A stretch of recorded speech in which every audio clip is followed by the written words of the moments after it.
Then what happens to the claims? How does Cabinet respond to claims that the government does not have enough resources to deal with illegal immigration, including shortage of places to hold detainees, immigration officers, court capacity, and transport for deportations?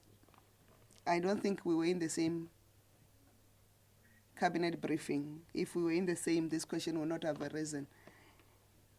I've indicated in the cabinet statement that we have increased the capacity for courts, including the increase in the capacity in the court in Lindela, the courts establishment of new courts in OR Tambo International, and increasing the capacity in the court in Durban, eThekwini.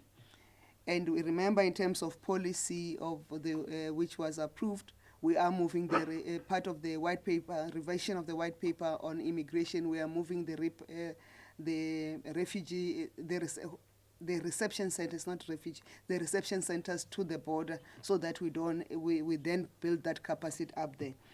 And we have demonstrated that we have capacity. We can build capacity at the shortest period of time. The IMC, when confronted with the need to shelter the people who wanted to be repatriated in line with the requests of their home governments and their embassies, we built a temporary repatriation center in Musina within 4 days, and it was operational. And none of you have spoken that there was no outbreak of any disease. There was no cholera update. There was nothing that when we have hosted 20,000 people let go, that ordinarily there would have been a situation. You have not had a situation where people have gone hungry there. So we've got the capacity to respond when we have to respond. And the transportation of deportees, we have not had a situation where deportees, the court has approved the deportation and we said that we can't deport them because there's no transport. We have always managed to deport those who had to be deported. And the delays of the deportations, if we give context, it was because the governments, again, I'm not going to mention names because otherwise I'll make the job of Minister Lamula very difficult, but if they go on, they do not want to come and identify their people at the Lindela because we need confirmation, more so when you are dealing with people who do not have any documentation to indicate that you are a South African and you are whatever. And that's why on our part, and we are, I think, second to Egypt in terms of making sure that South Africans are documented. And the Home Affairs Department has been charged to make sure that we need to progress those who are still undocumented, who are South Africans, to make sure that all are documented. There are statistics about learners who do not have birth certificates, and Home Affairs, working with DBE, we're going to do a huge program to make sure that those number of young learners, young people who do not have birth certificates are duly registered and in line with the late registration of birth, to make sure that South Africans have documentation. So in an instance where we don't have any documentation, we need and the person says, I am Namibian, and I'm using Namibia as an example because there are no issues of illegal immigration between South Africa and Namibia and even Angola. You come and say, I'm an Angolan. How do we know that you're an Angolan when you do not have paper? Or when you're a Namibian when you do not have paper? So we need the High Commission or the Embassy of Angola and Namibia to come and confirm. And I'm just using the two countries for illustration purposes. Don't say we are there. So and that's how, and the delays have been mainly from the Lindela Center deportation and the other deportation centers. There's been the need for these countries to confirm their people. There are countries that cooperate like Mozambique. When you say we've got your number of people, they come and to confirm their people quickly so that we facilitate the deportations when the deportations are required. But there are countries who do not come through. They only responded now with the pressures of the March on March and all of them. But we are also signing the protocol for the transfer and exchange of prisoners, the SADC protocol for the transfer and exchange of prisoners.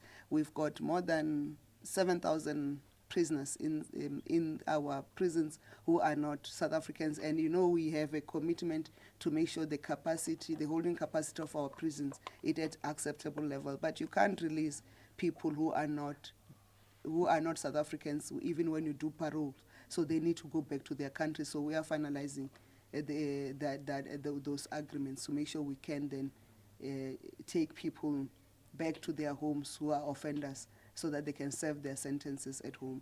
I like to indicate, I'm told the medals have increased.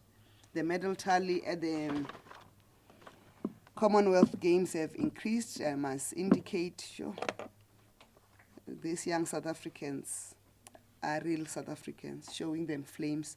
In gold, we've got Peter Coetzee in the men's 100-meter backstroke, and also Lara van Niekerk in women's 50 meters breaststroke. Christian Sadi in men's 50-meter freestyle, S7. In silver, we've got Danica van Veenkerk in women's 50-meter freestyle, S13. Peter Coetzee, Michael Hawley, Andrew Gallagher, and Amy Kenny in the mixed 4x100-meter medley relay. We also have Kaylin Colbert in women's 200 meters breaststroke. As usual, no DNA, just RSA. So we must keep on cheering our teams at the Commonwealth Games, and also never forget to support Bafana. Oh, yeah. There are more, guys. What can we do? They're just South Africans.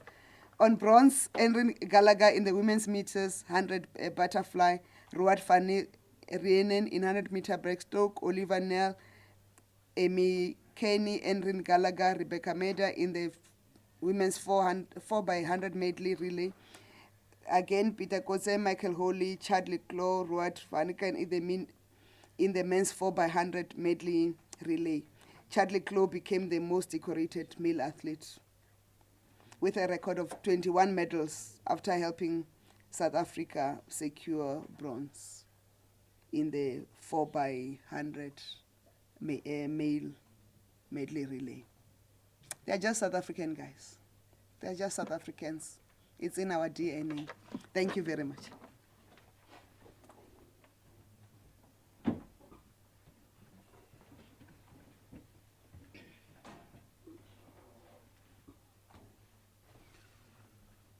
With the good news, you don't allow them not to be announced.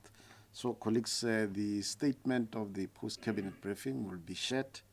We just want to also add the good names of the good South Africans who are making us proud in the pool that are there. I know that colleagues are looking for the names of the newly appointed board members of PIC.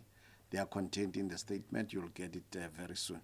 On that note, Minister, let me thank you for the good news that has been given today. We're quite a happy nation. Thank you, colleagues. This brings us to the end of